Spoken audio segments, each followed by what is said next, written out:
पूजा खेडकर प्रकरणात सुरुवातीपासून पाठपुरावा करणारे माहिती कार्यकर्ते विजय कुंभार आता आपल्या सोबत आहेत। सर, तुम्ही राष्ट्रपतींना जी काही याचिका पाठवली होती, ऑनलाईन ती याचिका तुम्ही दाखल केली होती, त्याला राष्ट्रपतींकडून सुद्धा प्रतिसाद देण्यात आलेला आहे। काय नेमकं राष्ट्रपतींकडून रिप्लाय तुम्हाला आलेला आहे? पूजा खेडकर प्रकरण घडल्यानंतर म्हणजे त्याच्यातले घोटाळे समोर आल्यानंतर अशा अनेक बाबी समोर येऊ लागल्या की ज्याच्यामध्ये घोटाळे आहेत।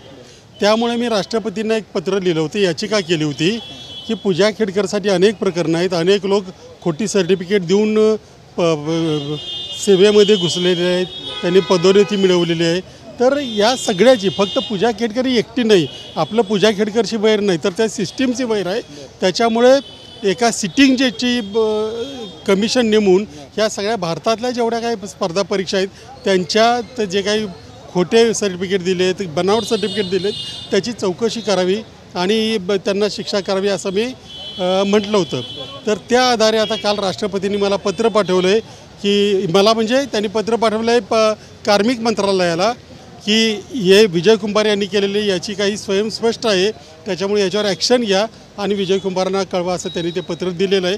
त्यामुळे आता ॲक्शन होईल अशी आता आशा निर्माण झालेली आहे। निश्चितच, पण तुम्हाला असं वाटतं की ज्या पद्धतीने पूजा खेडकर हे प्रकरण समोर आलेलं आहे, यासारखे अनेक प्रकरणं राज्यात देशात आहे ज्यांनी अशा पद्धतीने बोगस प्रमाणपत्रांच्या आधारावरती नियुक्ती घेतलेली आहे, नोकऱ्या सध्या करतायत, कारवाई अपेक्षित आहे तुम्हाला वाटतं या सगळ्याच्यात?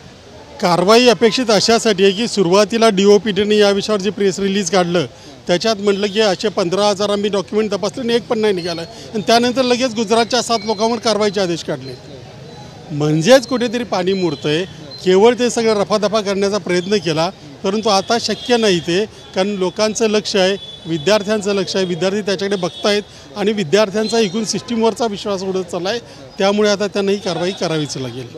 दुसरीकडे पूजा खेडकरच्या बाबतीत तुम्ही जो पाठपुरावा करत होता, UPSCकडून त्यांच्यावरती कारवाई करण्यात आलेली आहे, मात्र याच संदर्भात ते आता हायकोर्टात दाद मागतायत।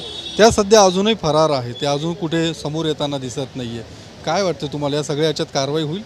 याच्यामध्ये कारवाईला विलंब होतो हे खरं आहे, कारवाई स्लो झाली हेही खरं आहे, परंतु याचं मुख्य कारण असं आहे की ज्यांनी कारवाई करायची तेच बहुतेक या प्रकरणात कुठे ना कुठे गुंतलेले असावेत, त्यामुळे त्यांना वाचवण्याचा प्रयत्न होतो आहे, परंतु तो यशस्वी ठरणार नाही, कारण या सगळ्या गोष्टी आता पब्लिक डोमेनमध्ये आहेत, लोकांच्या समोर आहेत।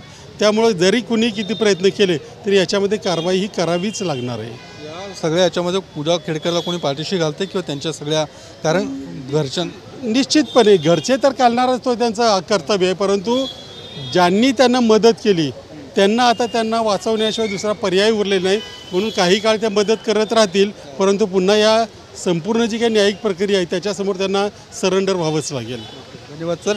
तर पूजा खेडकरला या सगळ्या न्यायिक प्रक्रियेसमोर हजर राहावंच लागेल असं विजय कुंभार यांचं म्हणणं आहे। त्यामुळे किती दिवस पूजा खेडकर यांना पाठीशी घातलं जातं हे बघणंसुद्धा महत्त्वाचं असणार आहे। कॅमेरामन तुषार ननावरेसह मी योगेश बोरसे, TV9 मराठी, पुणे।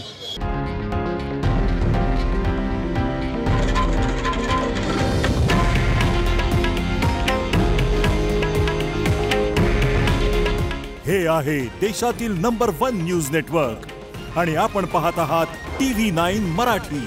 काळजी तुमची, हित महाराष्ट्राचं।